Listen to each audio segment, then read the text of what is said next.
Shrikant, how are you? Yeah, I'm fine, sir. Good to see you. Yeah. And So, Mundhra Sahab,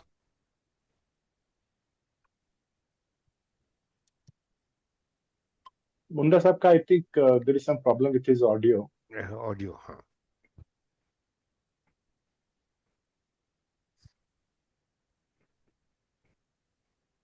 Sir, I would request all of you if you can start your videos, that would be great, sir.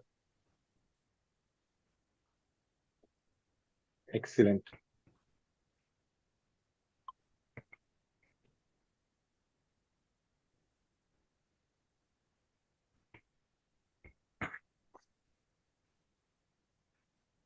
So, hello everyone. Today, as you know, that we are here on a very short notice to discuss a very important aspect, which impact our trade. It impacts our farmers. It impacts our consumers. That is, we have recently seen that a day back there was some notification which was issued by the government, predominantly for controlling price of pulses, which has been a little bit of a challenge for the government.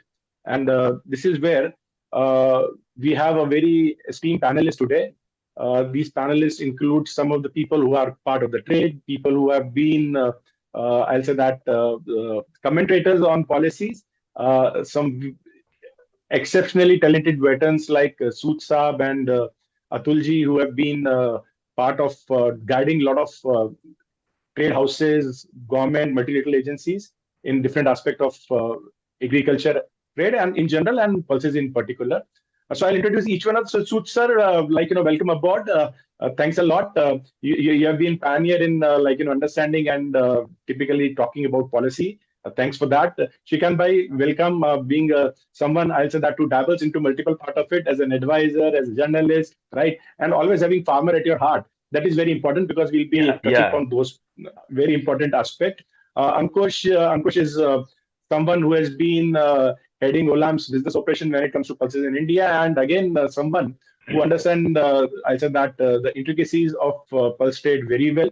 Lalit ji, if we can see your video as well, that would be great. We are not able to see you. I think there could be some sound issue. And then we are having Atulji. Atulji, welcome, sir. Uh, Veteran in the sector, and Dharmendraji, who's been based out of Calcutta, and again involved in agriculture commodity trade. We start with you, Sood sir. We have seen that the government has came with a couple of notification bundle within one document, where they have opened up China in a sense, open in the sense it was already open, but they have reduced the duty of China to zero, and also have extended the overall import of yellow peas by extending the last date where the based on the BL you can import yellow peas in India. Sir, your initial views on that? Well, thank you very much, Deepak. I have so basically this one action which has triggered today's discussion, which has affected a lot of people differently. But then I like to deal with it in a more holistic manner.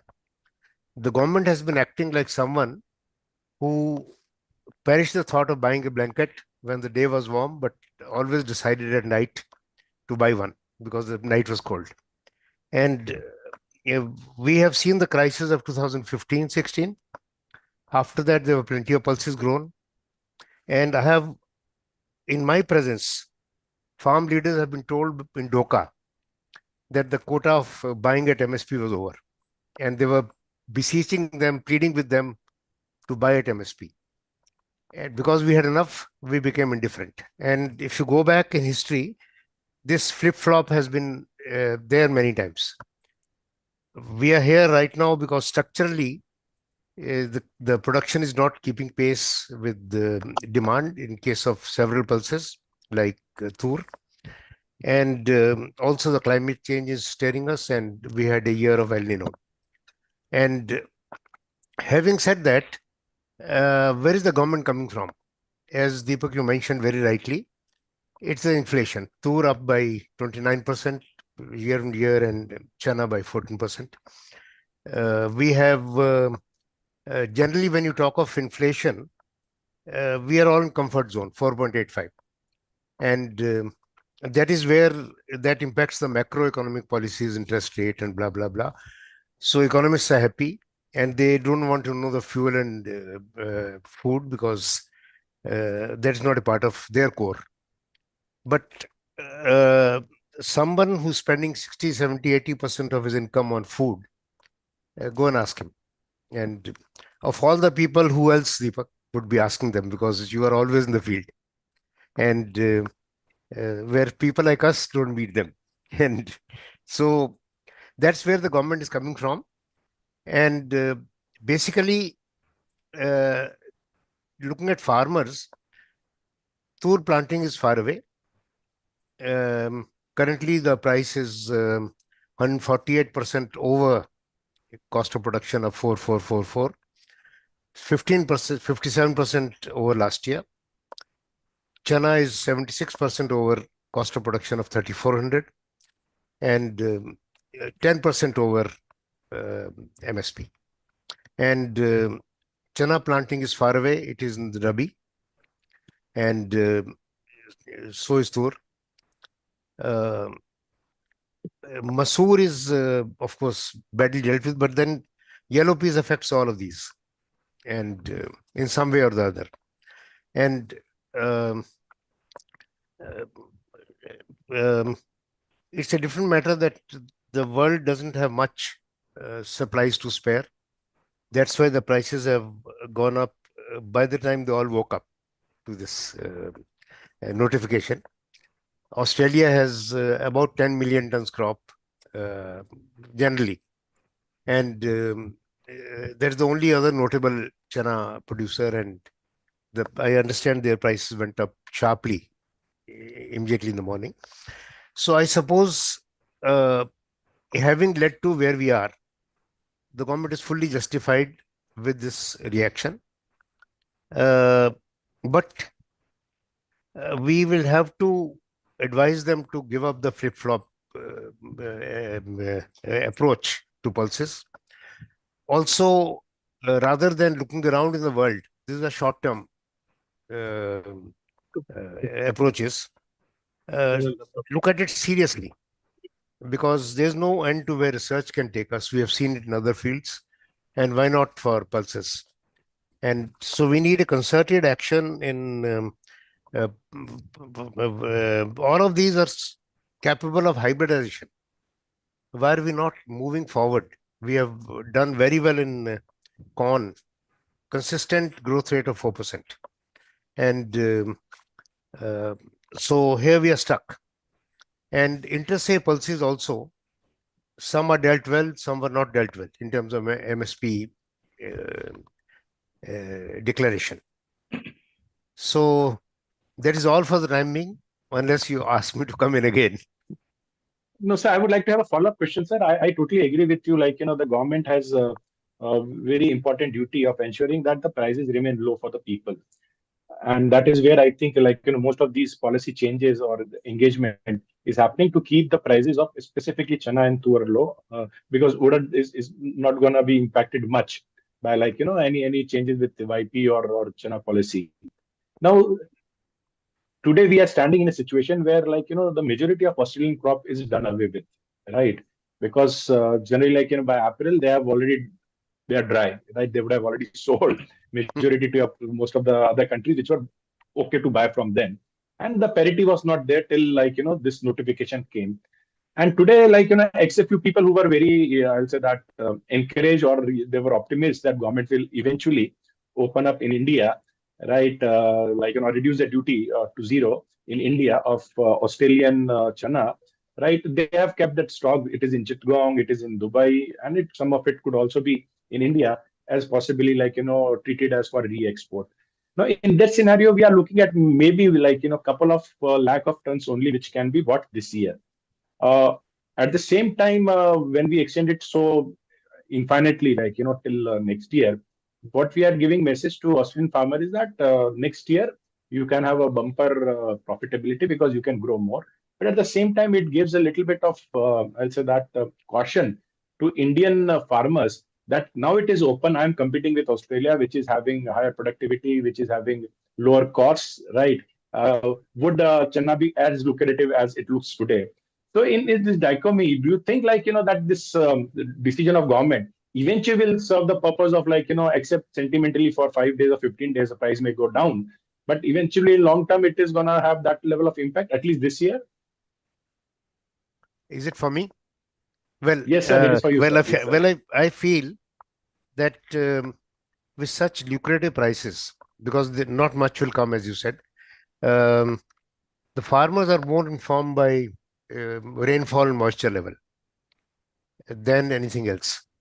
Because as it is, the price of 6,000, 5,440, and current price of 6,000 is 76% over COP.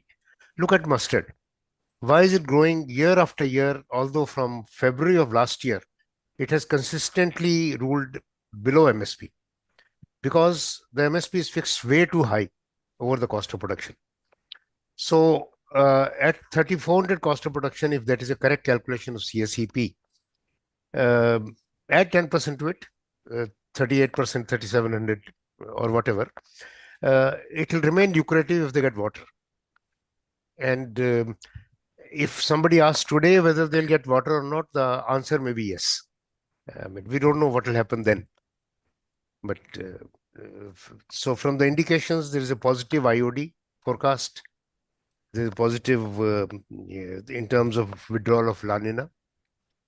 And so I don't think we risk production as such of the next Rabi Chana. Perfect, sir. Perfect. And sir, on yellow peas again, same question, very similar. That eventually the idea of opening yellow pea was that by March we'll be done with whatever imports need to be done. Right after that, our farmers will get a good price because they start their harvest. But now today we are sitting in a situation where we are saying that forget the harvest. We have extended during the harvest also. But even when they start sowing next year, we'll be still keeping import of yellow peas open. Correct. And which has led to higher prices in Russia and Canada for even the upcoming crops. Might lead to be surge in price of import of yellow pea in dollar terms. Does that also make too much of sense if we want to control price, if that is the reason? Well, I will again think that the MSP of 7,000 is about 45% over cost of production. And the current price is 148% over the cost of production, 11,000. So I don't think there is any disincentive for him to produce. The import has been on. Import of yellow peas has been on for tuar. I mean, with that affects tuar marginally. As far as yellow peas are concerned, our crop is not even counted. I have been trying to get a balance sheet for 10 years for yellow peas. I've asked everyone who matters. No one maintains. So it is believed to be whatever is produced is consumed. It is a mix between vegetable and dal. And so I don't think it's much of a disincentive for yellow peas per se, because what is more important today for the government, having mishandled the thing for last 10 years or 15 years, situation where we are today, more important for them to handle prices of tur and chana. So from that point of view, it's justified. Well, I don't think it will affect yellow peas seriously in terms of their sowing. Perfect. So now, Shrikantji, I'll come to you, right? As the Sood Sahab has very articulately, has articulated very well about, that the prices of, chana and tuar and even yellow pea are still at the level where actually still farmer makes money. But when we do a very simple calculation per hectare earning, right, with the type of productivity which is having, for example, 600 to 800 for tuar, right, and then when I put the MSP part of it. Based on MSP, the calculation comes in that, for wheat or rice, right? In fact, rice compete with tuar dal, right? They are still at the position where they, in current price scenario, right, make close to 68 to 70,000 rupees per hectare. That's a possibility. When I go with 600, 800 kgs per hectare sort of productivity of tuar dal, right, the number comes to be 21,000. So I'm saying that on a unit economics basis, it looks viable that for every kg of tuar produce, they're spending less than what actually they are getting as the price. But when I see overall profit coming from per hectare of land, it doesn't makes too much of sense. That's why you'll find that the switch has not happened, right? Even last year the prices were high. Still, this year we have not seen a farmer overtly 20%, 30% increase in overall sowing of tuar. Your views on sir, such policy flip flops leading to constraint or challenges of the farmer and their mindset? Yeah, sure. Am I audible? Yes, sir. Loud Yeah, and clear. yeah. So this is kind of a disclaimer. You can say I'm neither economist nor any trader. So my views will be obviously based on the input I get from my sources and people like you only. We can call it secondary data or whatever. So I analyze that from policy perspective, and that is then I write the views and probably price outlook. So the yesterday decisions, one more decision along with yellow peas and chana, there was another decision about onion. Yes. So the onion, we will not look from the commodities point of view. I will put it in different perspective that farmers have been, government has to take into account the farmers' views now. This is a slight change that I can see in the government policy making, at least maybe just before elections, but they had to mend. So the yesterday decision about chana and pea, I think it looks a panic reaction, more of a panic reaction. I am putting it differently. See, government may be eyeing now that we are in the last leg of elections and probably the elections will be over by the time the election, these decisions are discussed more and people start giving reaction. That time the voting might have been completed. But government probably is looking at maybe state elections after this. That's why they are still in panic mode. I don't want to say which government or what are their chances of coming into the power, but assuming that this government will be able to form the next government also, so they are still not in a position to take chance. But see the situation, they are doing this. You all know that yellow pea imports. I don't know what figure exactly it is, but according to me, whatever I am getting information, by now it must have been somewhere around 1.18 to 2 million ton. That is the yellow pea imports have taken place, and still we are extending the yellow pea imports deadline to October. Secondly, what I could guess is that chana, before this notification, we can comfortably get at least 500,000 ton chana from foreign countries. Maybe it is a Tanzania or African countries and Australia together. At least 5 lakh ton chana maybe from November onwards. So from coming marketing year. Why I'm saying the coming marketing year outlook? Because 2024-25 marketing year, that is what government is building buffer, and for that these notifications might have been there, yesterday's notification. These are the two things that 0.5 to 0.6 lakh ton million ton chana available for India for next marketing season. 2 million ton yellow pea has already arrived, plus more will come. Some 1.2 million ton masoor also has been imported. So it is not that we are so bad for coming year, because there is in between a kharif, and that is likely to be a very good. We will see at least a reasonable increase in acreage after this, whatever happened in the last year. And since the late rains are also there, so following Rabi also is likely after Kharif is likely to be good. So I'm not sure. I sense the 2016 repeat also, that next year we will have a lot of pulses everywhere, not only in India, outside India. That is a possibility. Even if we don't take that into account, we will be quite comfortable in pulses stock, and we can balance the interest of farmers as well as consumers for next year. and look. But with this notification, yesterday's notifications, what will happen now? Chana prices will definitely come. One mysterious question that I am not able to get right information is that if 1.8 million ton yellow peas have arrived, along with our harvest of some 4.5 to Mr. Sood, our guru, who has said that I am not getting the perfect figure of what could be the production, but what we are getting somewhere around 5 lakh ton, maybe 5 lakh ton, 1 lakh ton here and there. That is our own production. So 2.5 lakh ton of 2.5 million ton of yellow peas, where those stocks are lying right now, I am not aware at least. If that starts coming into market, it would have brought down chana prices as well without this notification. Now, this notification will bring sentimental correction in chana prices. It will invite farmers ire. And as I said, in onion, why government took this decision, allowing exports of onion? Nothing, because it is not demand supply or what you say,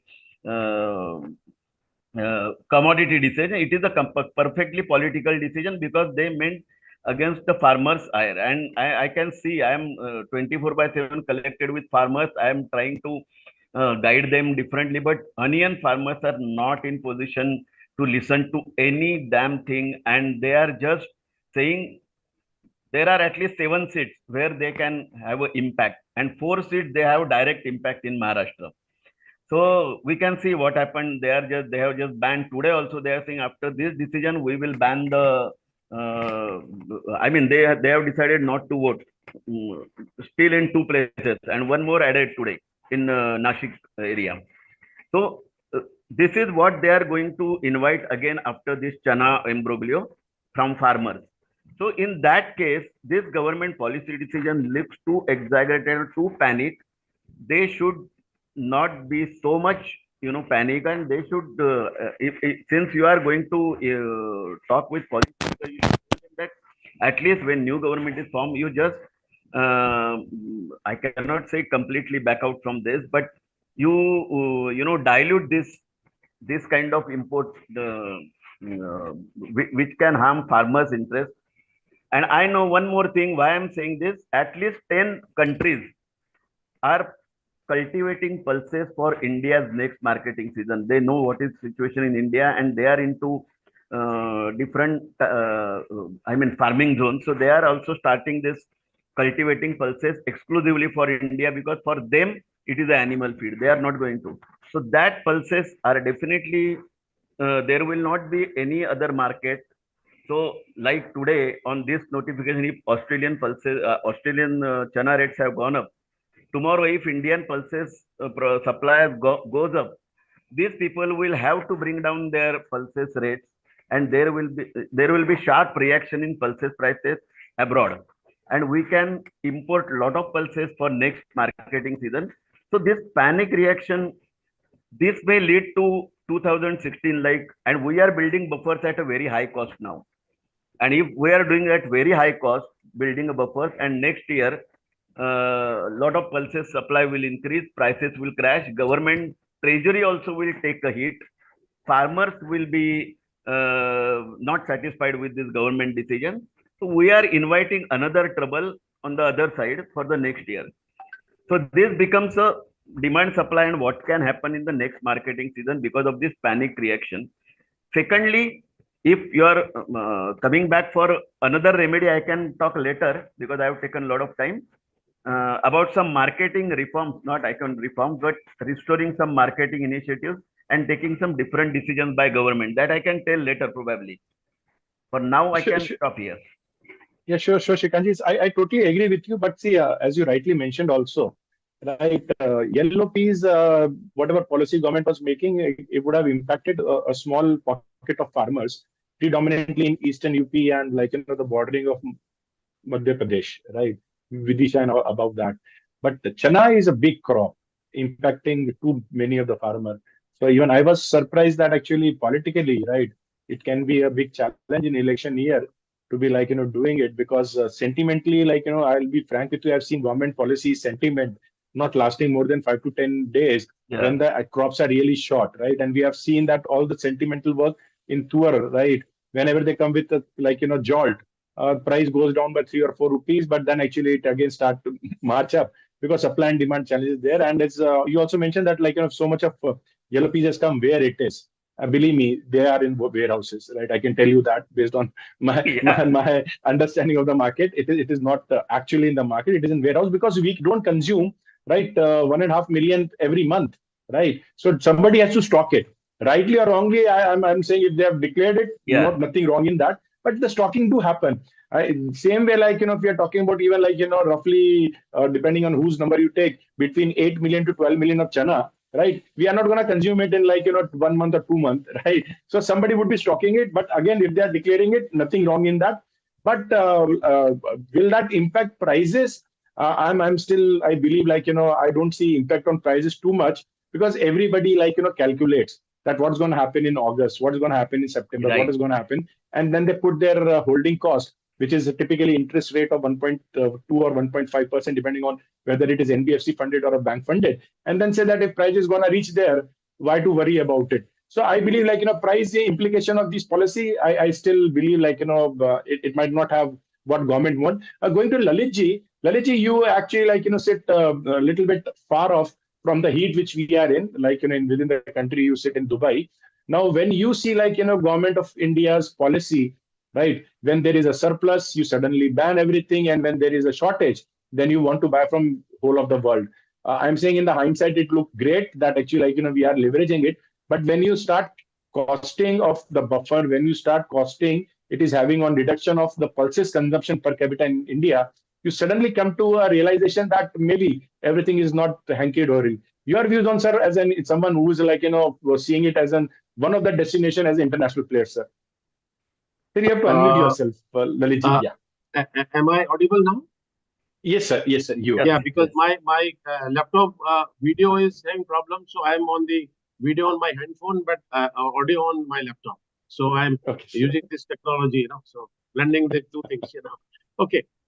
First of all, thanks, Deepak ji, and all our very eminent panelists there. You see, from international perspective, what first and foremost thing which bothers any international trader or any international community is that the consistency in the policy. So that is missing at the moment. We saw that about a couple of months back. We saw, okay, fine, now things are getting in shape. The government is really resorting to the consistent policy, but we all of a sudden saw opening of yellow peas and then extending by 1 month and another 1 month, another month, and now till October. So this is really making everybody's planning haywire. And perhaps as I have been watching for many years today, that the data are to be blamed for it. That the only culprit is wrong data. Perhaps, because government does not rely on certain other data, trades, they depend on other data, and then there is a mismatch, and then government just go for a short-term measure, and then they will be knee-jerk reaction also. So first and foremost, now with a lot of technology and AI in place, why not the government should start having more accurate data? They can't be 100% accurate, but there has to be a data accuracy. There's a vast difference in actual data which we have seen in last couple of years vis-a-vis the estimates which they made in the third or fourth or whatever advanced estimate. So first and foremost, the data has to be correct. Number one. Number two, as wrongly or maybe it's misconstrued that there is a direct correlation between yellow peas and chana. It is not. I have a couple of numbers to quote you. Many times the chana prices were higher from yellow peas, and yellow peas were higher than chana. So we have seen in last 5 years the prices like in December, the pea was December 20. I'm talking about 5 years back, almost close to 4 years back. Yellow peas was higher than chana by about 40, close to 40%. And recently we have seen it is other way around by 10 to 15%. So it all depends, and more I would like to really maybe mention to Mr. Shrikant also that we have seen a huge import of yellow peas, and at the same time chickpeas production also in India quite a good number. So this is a very tricky situation that we can't have a average annual fixed consumption number, which is always a very questionable thing to work out. But in long run, I think so long as as Sood Saab also mentioned, so long as the farmer is getting his recovery beyond his cost, be it by way of MSP or by way of the jump in market prices or whatever, I think even these actions which government is taking is not bad. Maybe they are responsible for making the prices in overseas supplier countries much higher. Like yellow chickpea, chana after the circular, Australia already gone up by 10 to 12%. Though Australia is holiday today, but we have seen that 12% is just gone. So it has gone to Australian suppliers' pocket. It is not coming to either traders or to Indian farmer or Indian consumers that way. So the whole point is that one, there has to be a consistent in the policy, and number two is that the data, which really, if the data is good, I'm sure the policies can be worked out correctly. So on that, I think we need to work very hard. And I have already suggested in some of the forum also that we should increase the number of the frequency of the advanced estimates. We have now, I think, we have 4 advanced estimates. So with the latest technology and a lot of all these drone and other technology, I think the data should be released maybe 6 times a year. So why not to get this frequency increased? So Deepakji, when you have a discussion with government and all, I am not sure about their capability or their resources for that. But if we increase the data frequency of these, perhaps we'll be having more, because after a gap, when we get a new estimate, then we are getting caught by surprise. So this is one thing. And the lastly, which I would like to suggest here is that there has to be a very close interaction between the government and the trade bodies, the different trade bodies or different our associations, holistically, not with a different intention. I just don't want to name somebody, but I just got a call yesterday from somebody saying that we had a meeting with the so-called higher ups in government, and they will not open yellow peas now. Then some people will corner the yellow peas overseas, and then they will open sometime in August, all of a sudden, and then they will make big money. But it has proved absolutely false. So there has to be holistic discussions between the different bodies and government. So I think I look up from their perspective, and maybe once we have more other speakers also dwell upon these discussions, then I'll add something more. Thank you. Lalitji, one more question, to maintain the chain of thought. As you rightly mentioned, that data is a challenge, and I would like to add here that government has done pilot in 12 states last year, right, where they used artificial intelligence, remote sensing, right, to come with that data. So they are working definitely to improve their data. But the challenge comes here is that there are multiple departments, right, where their mandate is to have data that this year record production, right? So Agriculture Ministry will say that we have to maintain that record, and Department of Consumer Affairs will say that actually we are struggling with the prices. The price is high because your number is not accurate. So there is I am saying that cat and mouse situation. How, in your view, right, the international community sees the data being shared by India, right, and do they take it with pinch of salt, or they believe in the government data? No. Last couple of years, what has happened? I think they stopped believing the data. Absolutely. This is. I'm talking just last 2-3 years. Mainly last. If you see the data has gone haywire. Be it chickpeas or yellow, any even not. Let us not talk about the other commodity like wheat and all. But pulses, certainly there is a vast difference between the estimates and the actuals. And surprisingly, it is first time I have observed that trade data have come more accurate to the actuals than the government data, which is very surprising.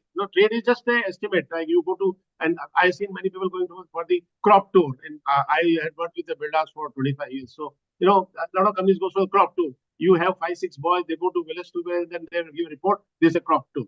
That is not the scientific data. The government should be having a scientific data. They got all these sources.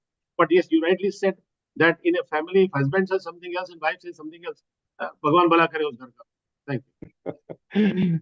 That was good anecdote. Going to you, Atulji. Atulji, your views. You have been following government policies, and one of the very strong supporter of government in good time and bad time, the current regime at least. Sir, your views on this policy. Do you see that we need to do something a little bit better than what we have been doing so far? especially with pulses as a context?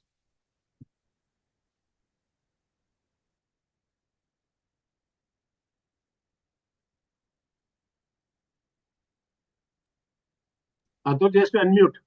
Atul, you Yeah, Atul, you have to unmute.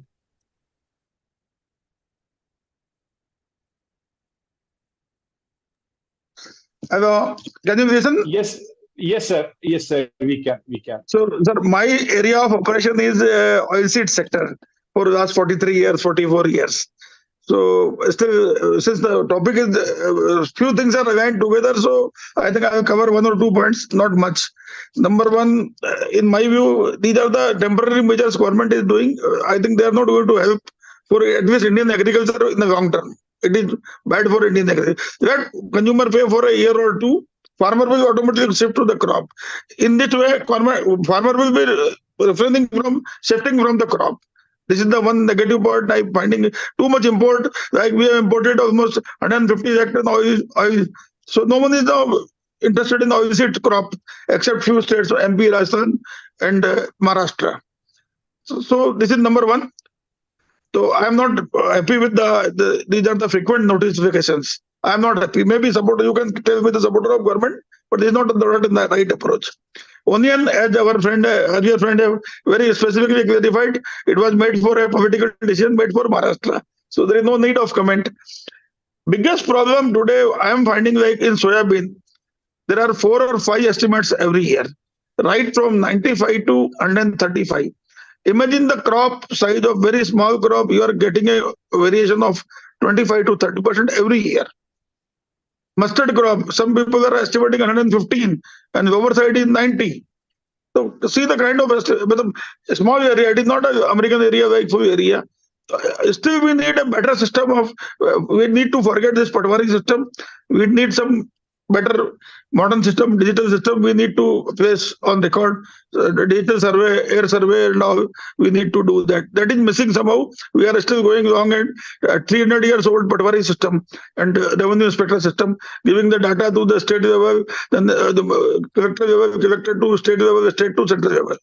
That system has to be removed, or maybe we should find some better system to correctly assess the production site.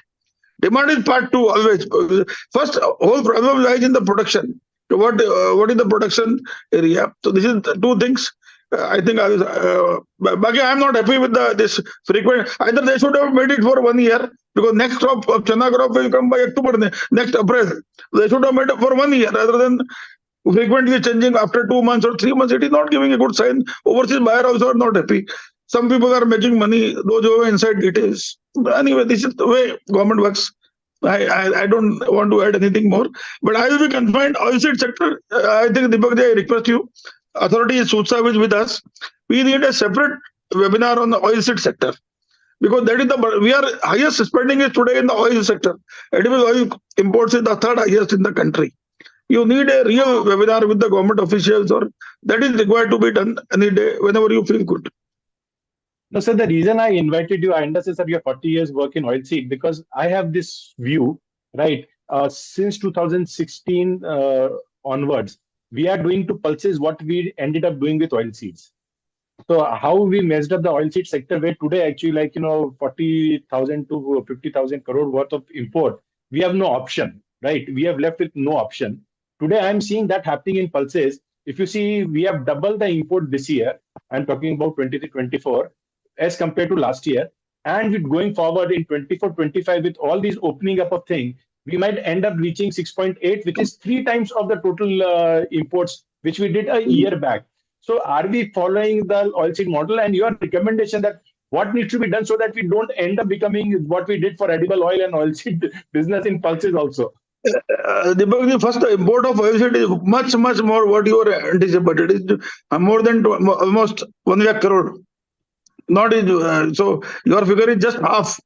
So I think Sutsa is a better updates, accurate number of the in terms of dollar. I don't have much numbers because your import is close to maybe 120. 130. 1,30,000 crore. So that's why I just corrected Deepak ji. It is just not a 40,000, 50,000 crore. Today it is the third largest import after edible oil defense, and third is edible. Petroleum product, defense, and third is edible oil today. After third largest, and this is all we are able to sustain because we have a software export, service export, NRI remittance. Otherwise, these three things are not there. You will be like Bangladesh or Pakistan one day. So we are not revising this. What we are going our forex for this all unproductive work. So I think we need yes, oil seed is messed up with the help of the import lobby. You see, in fact, in edible oil there is a deflation. If you take the 10 years average, 10 years when Modi joined, what was the edible oil price? What is today's price? If we compare, it is a deflation. Now, we are not linking our duty like Pakistan with the import parity. Malaysia is putting the export duty on the basis of ringgit prices. So we are not. We are basically subsidizing the exporting countries with our today. In fact, it is the right day to put some duty. Still, they are coming on the zero duty. Industry is struggling below 900 rupees cost. 90 rupees kg is the cost. Still, no one is caring anyway.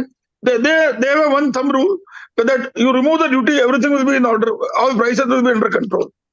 So that is the thumb rule is being taken by the government. I think it is not a right way. Treatment for all disease with one medicine. Remove the import duty. That is a big fallacy. This what you see, Atulji, is that is a big fallacy. Just remove the duty and everything is fall in place. Rather Yes. than even yellow piece extension which they have done, a smarter decision have been that okay, they allow, they extend, but with certain amount of duty. So that will work good for everything. Now what happens is that you will see the Canadian suppliers and Australian suppliers will be sitting pretty, and ultimately here the consumers, farmers, and we all sitting here will be paying through nose.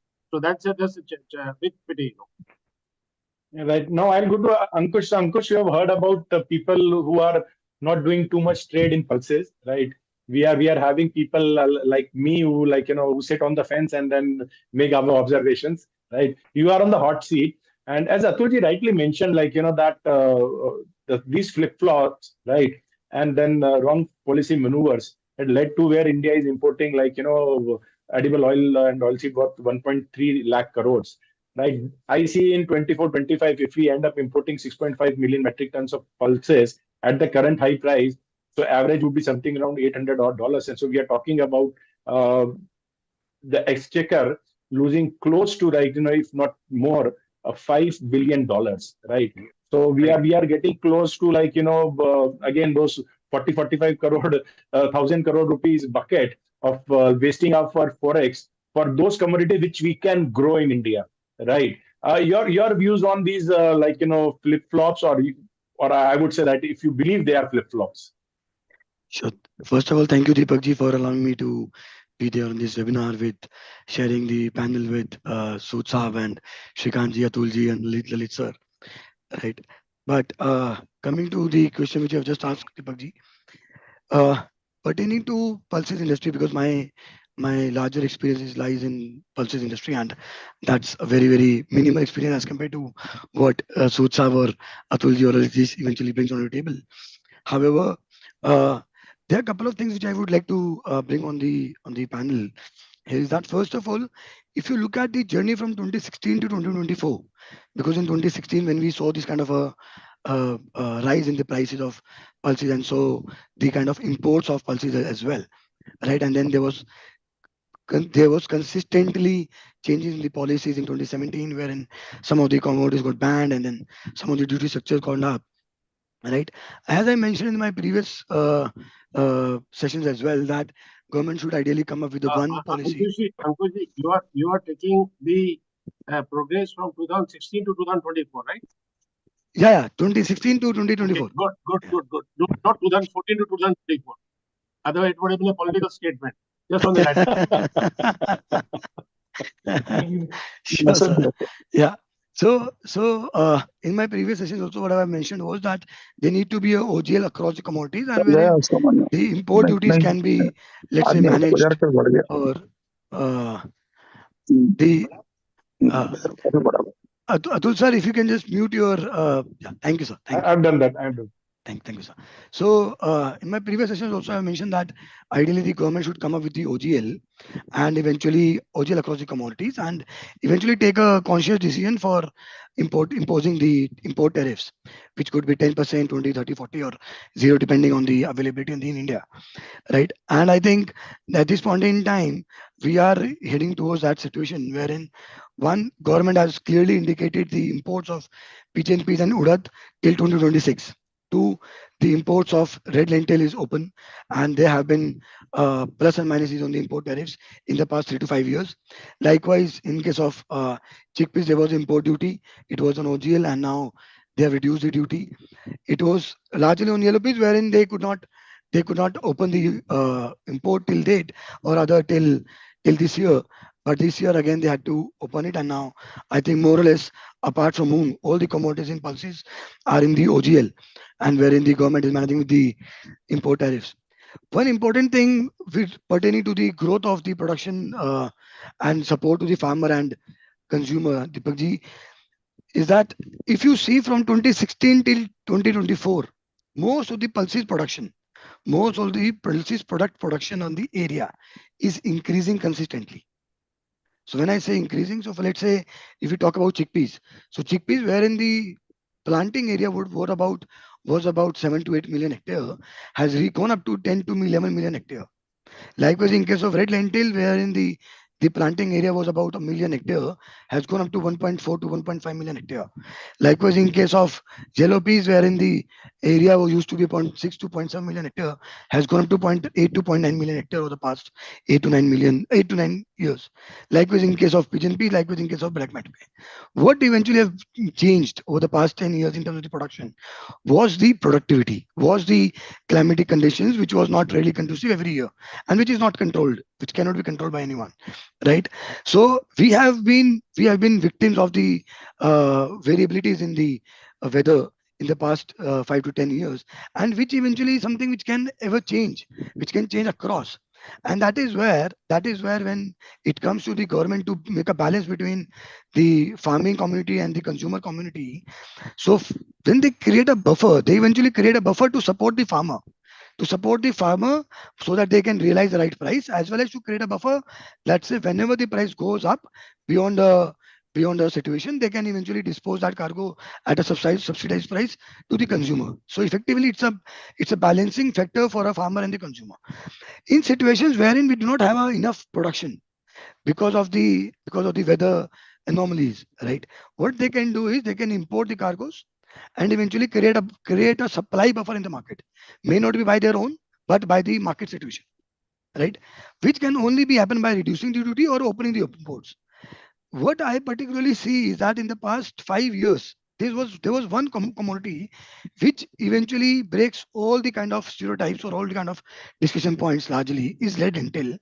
In red lentil, Deepak ji, why I'm trying to bring one thing in notice to you and everyone, that in case of red lentil, despite of all the volatilities, the government kept on keeping it OGL, and they changes the import duty in 2022, 2021 and 2020 when the supply situation in India was very poor and very good as well.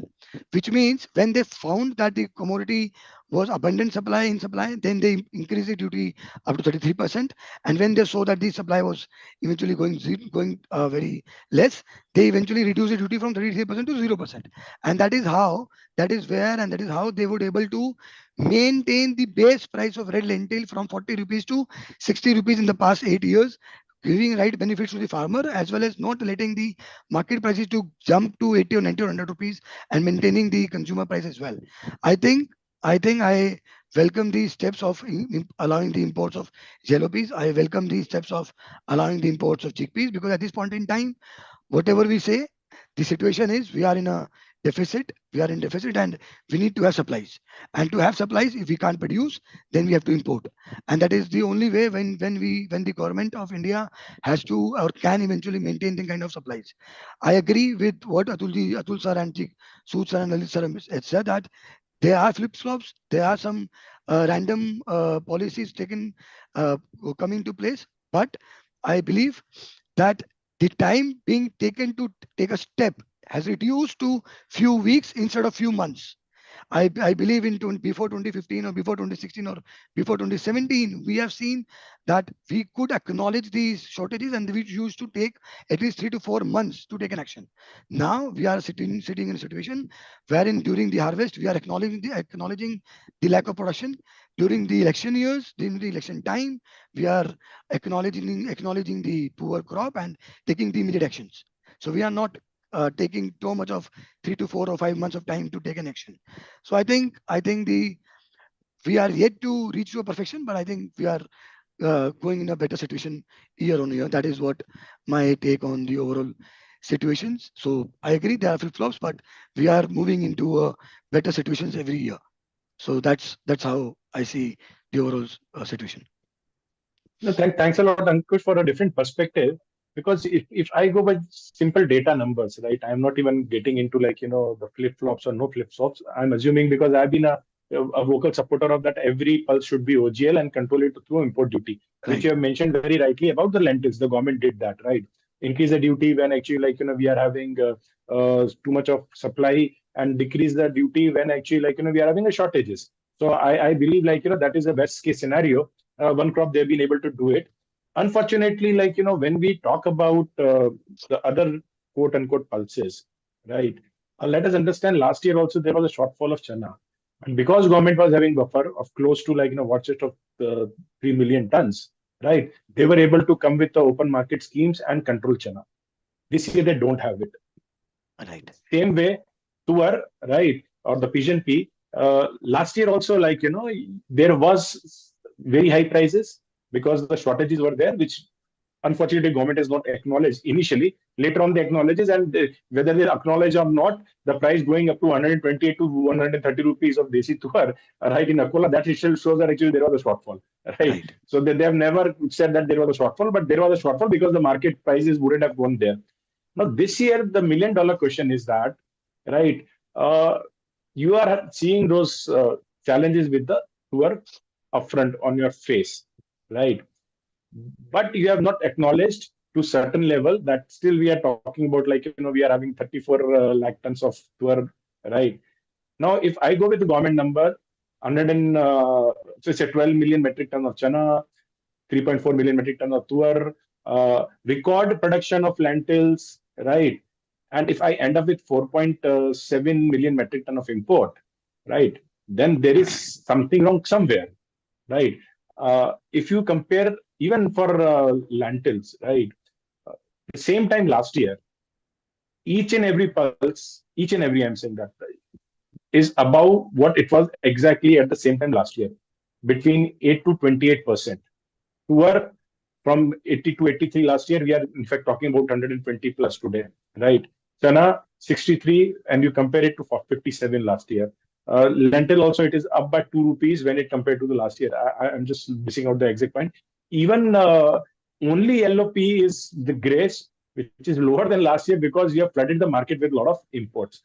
Now, when I see all this situation, right, are we moving towards Atmanirbhar Bharat?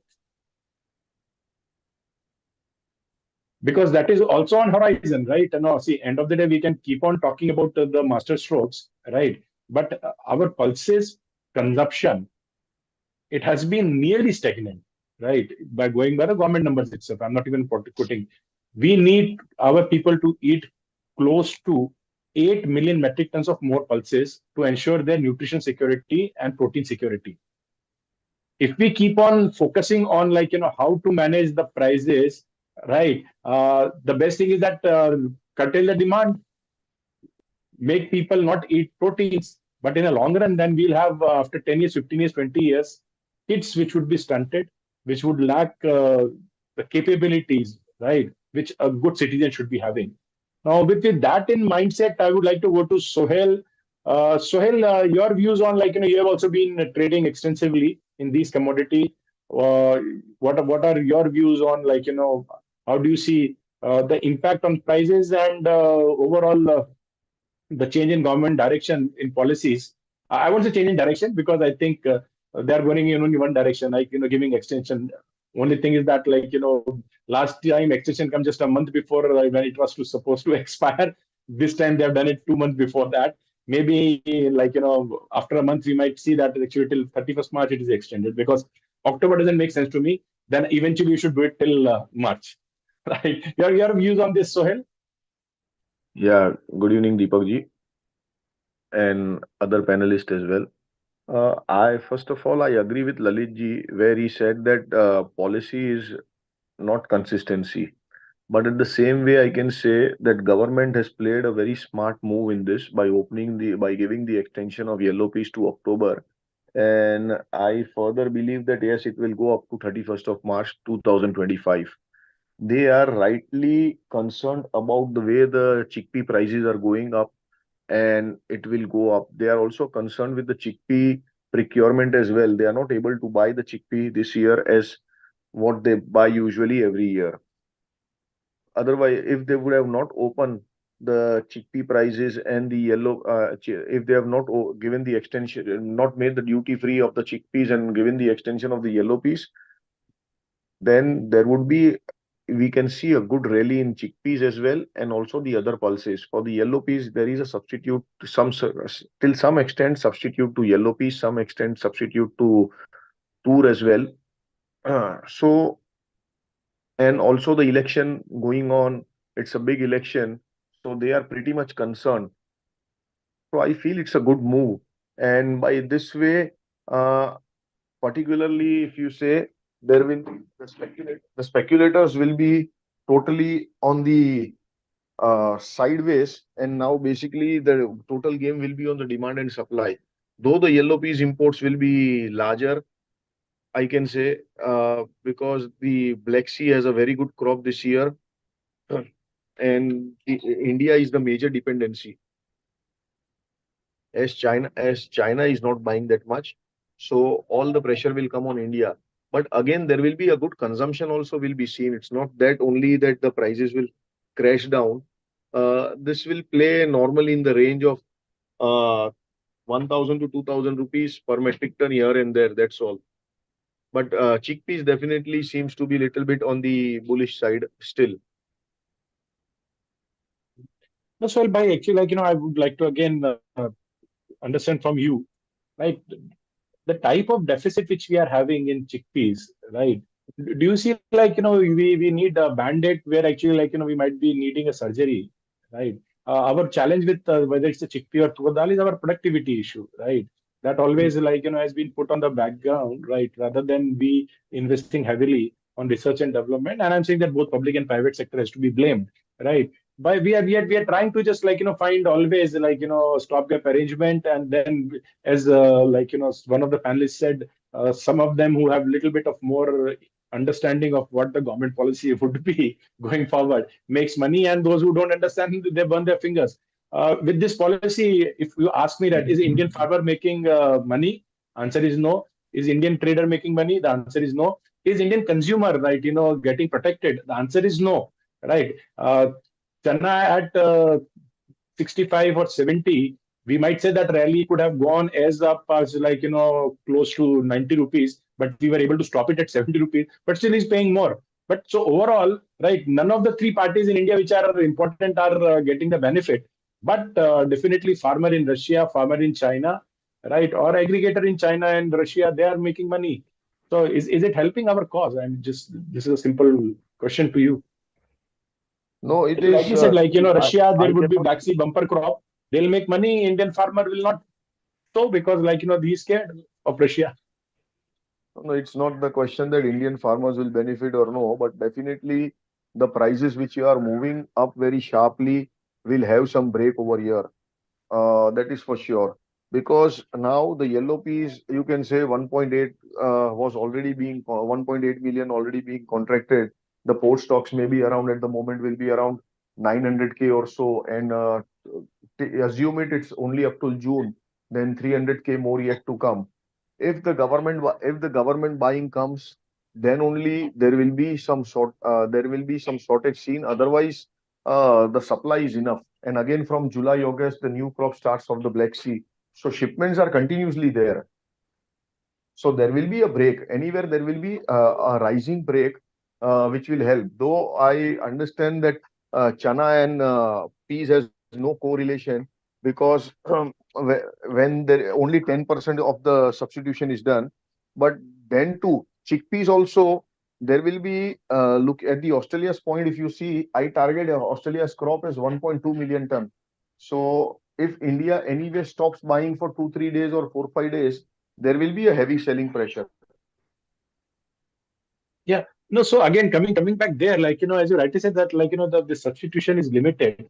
Now, this is where, like, when we talk about the opening of yellow peas, and after that, if you see the graph of chickpeas, right, it has been on the upward trend itself, right? Now, I can always, for sake of, like, convenience, say that it has only increased by 15%. It could have increased by 30%, right?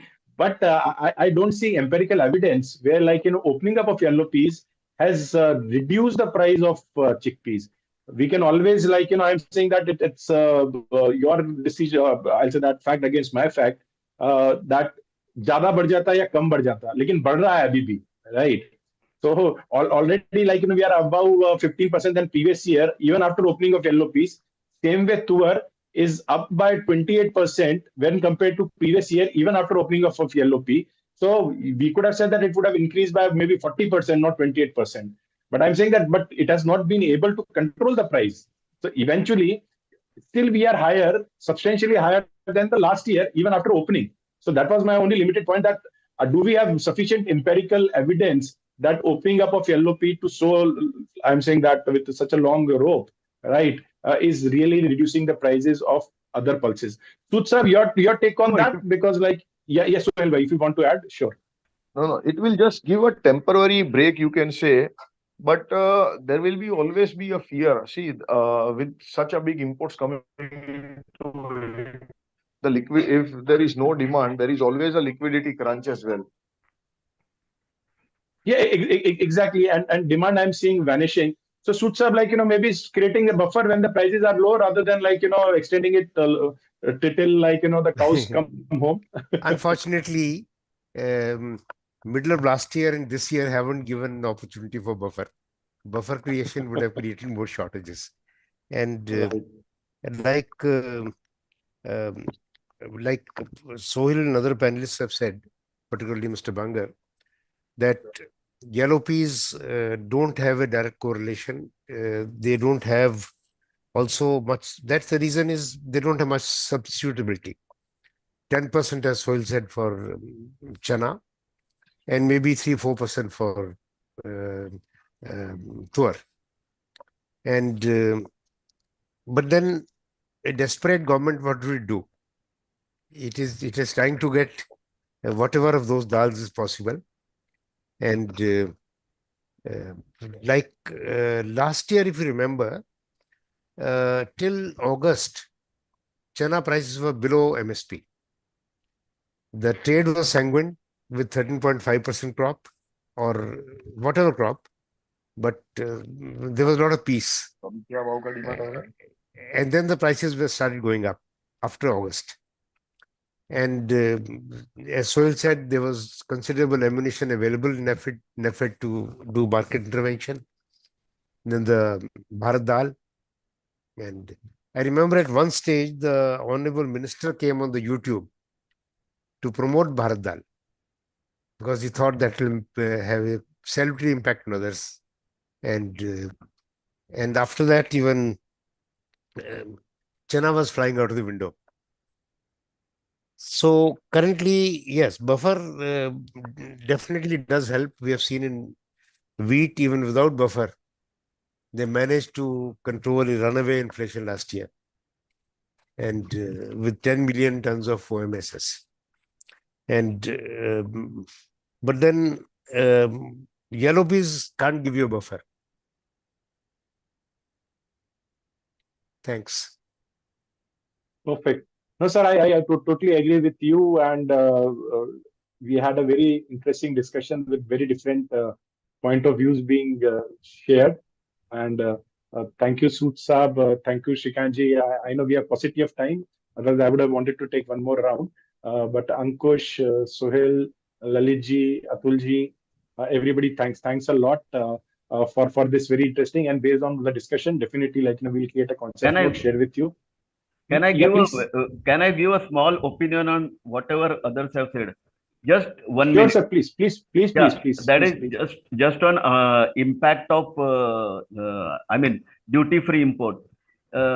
If we raise the duties, the first now since we have reduced the duties or we have made it zero, Australian prices have gone up.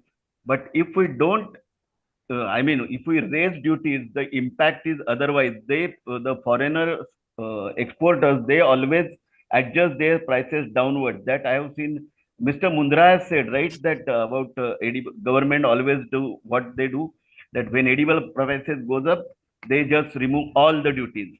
But the experience I have seen in last 15, 20 years that every time India raised the duty, Malaysian prices, KLC, immediate impact was to that extent, whatever duty was there, to that extent, they have reduced the prices. So our people get more prices, our farmers get more prices. This reducing the duty or lowering the duty is not a solution. Secondly, yellow peas substitution. I can say it with proofs. I have seen, I have visited. Yellow peas has a very good impact on tour as well because yellow peas, when it is converted into dal form, it is supplied in a tur dal. It replaces tur dal in smaller cities and smaller restaurants in a big way. Secondly, the yellow pea besan, it is sold under a brand of pea besan, not even besan, pea besan, and you can see all the windows using yellow pea besan. So chana's it impacts a lot on chana demand for besan. So yellow pea has a multiple impact. It is used for a lot of, I cannot say adulteration, it is a blending. It's a good word, government approved word. But there is an impact. So yellow pea, the more you import yellow peas, it is going to hit chana big way. And even tur. So tur upside, which I was expecting 15,000. Of course, that is my opinion. You know much more than that because you are actually into trade. But Chana's upside is, Tuar's upside is capped now to 13,500 or 14,000 only because of huge imports of yellow peas. That's Sir, you what. gave me a heart attack, sir. Tour at 150 rupees a kg. Dal would be at close to 250, 260. Yeah. Not me. I'm pretty sure that Piyush Goyal would be having immediate heart attack, which he should not be. God give him long life. And he's our upcoming member of parliament from the Lok Sabha. So with No, that, thanks a lot, Shrikantji, with your intervention. Beyond certain price level, people are not going to eat two hours. There will be a substitution and change of the Correct. pulse also. So this is not that it can go infinite or you can take it for let's say the tour production is just 10%. Let's say for the sake of argument, that doesn't mean that price will go 90-fold or 9 times to 10 times. There will be a substitution. There will be change in the pulse. At that level, there will be demand destruction. No doubt. Absolutely, but yes. I hope that happened because I love in Gujarat we love sir our tur and I don't want to be buying tur dal at 250 280 rupees going forward. Yellow pea will balance chana towards upside. Sir, Still in 140 Gujarat sir, we love our tur dal a lot, sir. Actually, I partly Shrikant's views because I have experienced in last many years that the yellow peas, of course, there was, just to give a brief background, that how yellow peas dal was promoted. I was one of the part of that particular commission also, that the Canadians, they came here, they say, okay, pea is the protein also rich and it can really take forward and you can substitute chana, besan and all, which they succeeded. And it is fact also that it is also protein rich pulse. But still the जो घर में हम लोग जो तूर खाने के आदत है, like our elderly people or for me or I'm not of the young generation, they still have that taste for that. No, it is being mixed when you go to the restaurant. When you say yellow dal may be a part of the chana dal, this butter dal only. But still, those who really like the taste, we are abhi besan ka color dekhiye from deep yellow, it has gone to the bimar wala yellow, bilkul pale yellow.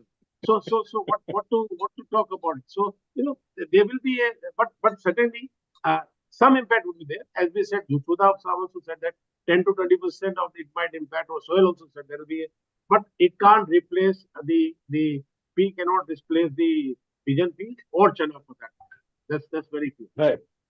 Right, sir. So I agree with all of you on that. Like, the replacement is definitely to certain extent happen, and demand destruction do happen in case the prices go really very high.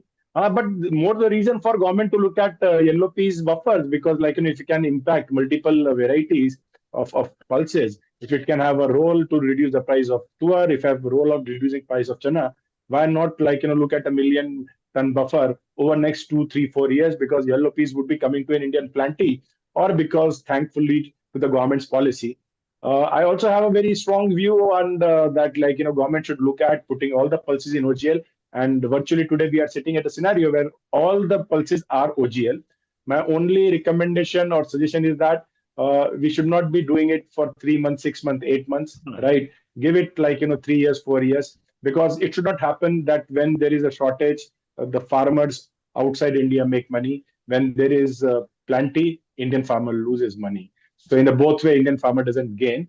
So for farmer, I believe it is a policy which has not been very, very conducive for him to be encouraged to grow more pulses. And eventually, India needs to consume more pulses to ensure the nutritional security of this nation. And our reliance from overseas origin should decrease. If government keep that in mind in the policy, I will be strongly believing that going forward, government should look at the policy post-election, because in election, a lot of things happen for various reasons. Post-election, I think government should sit with all the stakeholders and look for a long-term policy. We can come out with a medium-term policy of a year, and then giving the confidence to all the stakeholders what would be government policies for 3 year or 5 year, and then we can have a better understanding going forward, where the trading community, the farming community, the consumer community don't have heartache and unnecessary stress. With that, I thank all the panelists for an excellent discussion, and I'll come back with you with a concept note of the recommendations. Thank you, sir. Thank you. Thank you. Thank you very much. Thank you. Thanks a Thank you lot. very much. Thank you. Bye-bye.